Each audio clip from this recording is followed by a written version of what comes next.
भाई बहन का प्यार। महक की शादी के बाद पहली राखी थी। उसके भैया उसे लेने आने वाले थे। महक की शादी बड़े घर में हुई थी। बहुत ठाट बाट से रहती थी वो।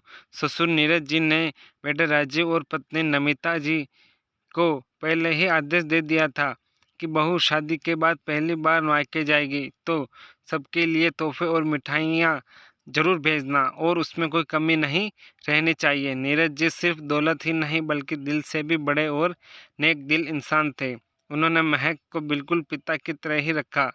और और कंपनी में महक अब उनका हाथ भी बटाने लगी।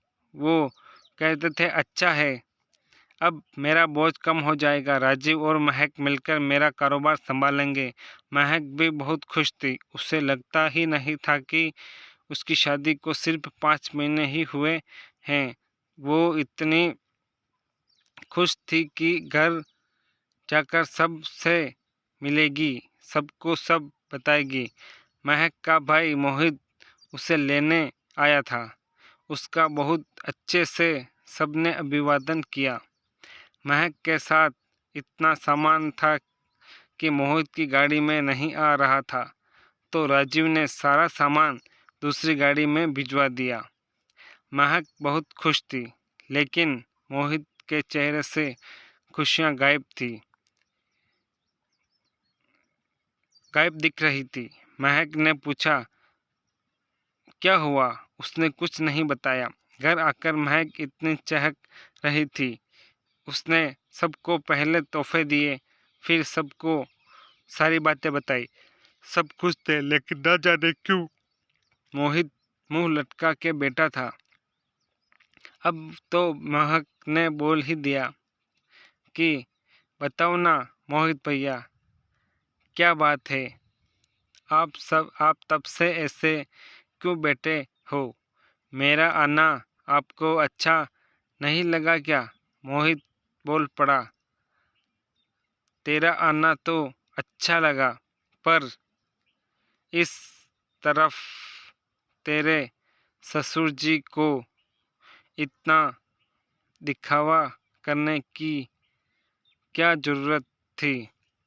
इतना सब कुछ देखकर अपनी अमीरी का दिखावा करना जरूरी था क्या? महक आवक रह गई। उसे देखते लगी। भैया ऐसा कुछ भी नहीं, तो मैं पहली बार यहाँ आई हूँ इसलिए। और वो ये कहते हैं कि शादी में आप सबने बहुत बहुत शानदार प्रोग्राम किया है, अब उनका भी तो कुछ बनता है। आखिर दोनों परिवार एक ही बीच में मोहित बोल पड़ा। तो इतना सब देने की क्या जरूरत है? हमें दिखाने के लिए? महक बोली। भैया आप गलत समझ रहे हैं। मैं बिल्कुल सही सही समझ रहा हूँ। इन बड़े लोगों की आदत है दिखावा करने की। पहले दे देंगे, फिर सुनाएंगे। भैया मेरे ससुराल वाले का अपमान कर रहे हैं आप। मोहित खड़ा हो गया। वाह बेटा, थोड़े ही दिन में तू उनकी हो गई। हम कुछ नहीं लगते तेरे? भैया ऐसी कोई बात नहीं है। आप तो जिंदगी भर मेरे हीर हो गए, पर अब वो भी मेरा घर ही है। उनकी इज्जत अब मेरी इज्जत है। अगर आपको ये सब ठीक नहीं लगता तो मैं वापस ले जाऊंगी, पर इस तरह उनका अपमान होते मैं नहीं देख सकती।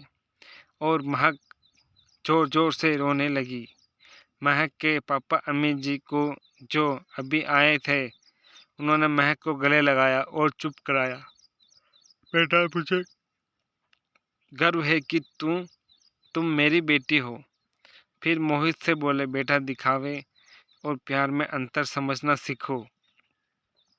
ये उन लोगों का प्यार है जो वो हमारी बेटी को दे रहे हैं। हमें खुश होना चाहिए कि हमारी बेटी उस घर में खुश है। मोहित चुपचाप अंदर चला गया। अमित जी अपनी बेटी को समझाने में लग गए। बेटा, मोहित भी तेरा या उनका अपमान नहीं कर रहा, बस उसे फिक्र है तेरी।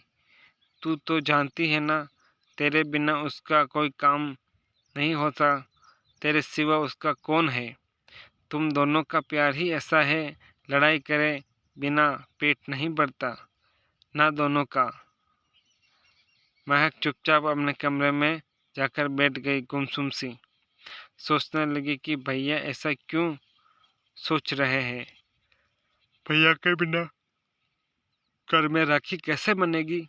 उधर मोहित भी यही सोच रहा था कि पहली बार वो आई और मैं भी क्या क्या क्या सोच रहा हूँ और क्या लेकर बैठा हूँ। अब वो उदास रहेगी तो राखी कैसे बनेगी। थोड़ी देर बाद मोहित आया और धीरे से आकर महक को उसने सॉरी बोला तो महक ने भी सॉरी बोला और दोनों गले लग गए। पापा अमित जी पास में खड़े देखकर एक दूसरे को देखकर मुस्कुरा रहे थे। दोनों, देखा, मैंने कहा था तुम दोनों एक दूसरे के बिना नहीं रह सकते। आओ मेरे बच्चों, चलो खाना खाते हैं। दोनों खुशी खुशी राखी का त्योहार मनाया और खाना खाके बहुत सी बातें करने लगे और फिर बाद में सो गए। हेलो दोस्तों, ये कहानी आपको कैसी लगी कमेंट्स में ज़रूर बताना और हमारे इस चैनल को RS वॉइस 2.0 को लाइक करें, शेयर करें और कमेंट्स करें और चैनल को सब्सक्राइब करें। धन्यवाद।